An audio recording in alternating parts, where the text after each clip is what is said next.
You know, Mr. Speaker, 42 years ago tomorrow marks the U.S. Supreme Court's infamous, reckless, and inhumane abandonment of women and babies to the abortionist. 42 years of victims, dead babies, wounded women, shattered families. 42 years of government-sanctioned violence against women and children. Since 1973, more than 56, maybe 57 million children have been killed by abortion, a staggering loss of children's lives, a death toll that equates to the entire population of England. The passage of time has not changed the fact that abortion is a serious, lethal violation of fundamental human rights. Rather than dull our consciences to the unmitigated violence of abortion, however, the passage of time has only enabled us to see better and to understand better the innate cruelty of abortion and its horrific legacy, victims, while making us more determined than ever to protect the weakest and most vulnerable. In his inaugural speech, President Obama said, and I quote him in pertinent part, "Together we resolve that a great nation must care for the vulnerable, that all are created equal, and our journey is not complete until all our children are cared for and cherished and always safe from harm." Yes, Mr. President, we must care for the vulnerable, but that also includes unborn children and their mothers. No one gets left out or left behind.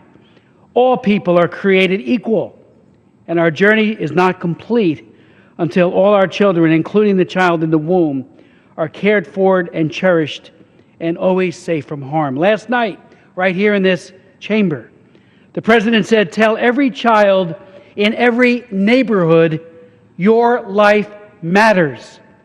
Again, Mr. President, Mr. Speaker, the President is leaving out someone, a whole class of human beings who, by reason of their the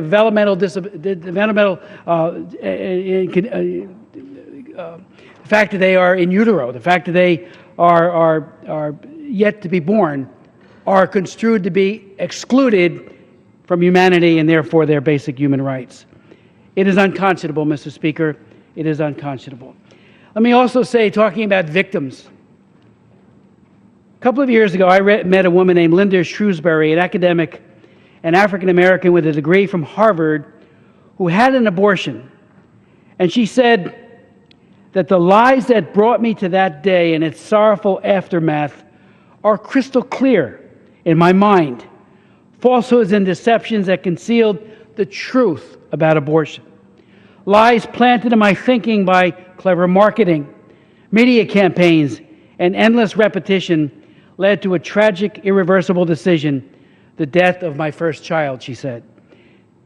Ms. Shrewsbury went on to say, "I really didn't understand back then. At age 20, I had no inkling of the mental and emotional darkness I was about to enter. I couldn't have grasped the immense psychological toll it would take for years into the future. Unrelenting tears, guilt, shame, and depression. After spending many years in denial, I did eventually find healing." Linda goes on to say, "When I understood and rejected distortions about fetal development, doublespeak about choice, rights, and planned and wanted children, I understood the reality and victimhood of my aborted child." She went on and concluded, "I understood the absence of moral basis for choosing to disentitle an innocent human being of life. When I embraced the truth set me free, and I finally gained inner peace." And some of my colleagues have mentioned the historic vote that we will take tomorrow on the Pain-Capable Unborn Child Protection Act. This legislation, Mr. Speaker, as you know, is a modest but necessary attempt to at least protect babies who are 20 weeks old and pain-capable from having to suffer and die from abortion. You know, I don't know about you, Mr. Speaker, but I think most people, avoid pain at almost all costs.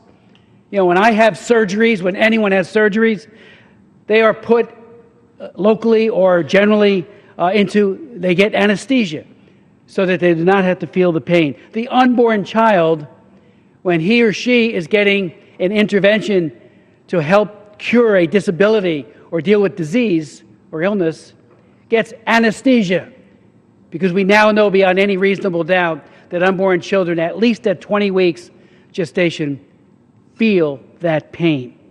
Well, when the abortionist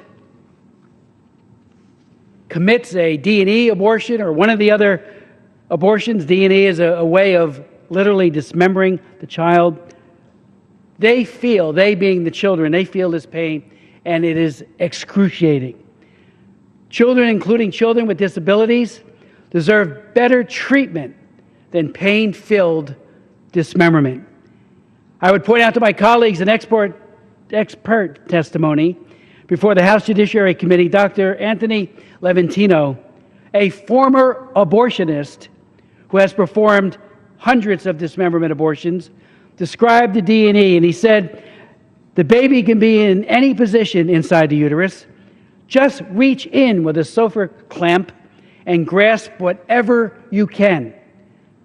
The former abortionist went on to say, pull really hard and out pops an arm. Reach in again and again and tear out the spine, intestines, heart, and lungs. Pull out a severed arm, tear out the spine, intestines, heart, and lungs. This is child abuse, Mr. Speaker. Not only is this assault on a child inhumane, it is extremely painful as the child experiences that dismemberment. Again, I say, children, including children with disabilities, deserve better treatment than pain-filled dismemberment. Again, tomorrow is the March for Life, and there will be tens of thousands of people there speaking out for the unborn and equally for their mothers. There will be numbers of women there from the Silent No More awareness campaign, all women who have had abortions, who now speak out eloquently and with great compassion to say to women who are post-abortive, there is hope, there is reconciliation. Face the truth, and that is the beginning to that reconciliation. We will be there tomorrow, praying, working, of course, even fasting, for that day when every life is cherished as a gift, every life loved despite one's disability, race, sex, color, religion, or condition of dependency, where every life is welcomed no matter the inconvenience. Mr. Speaker, I yield back.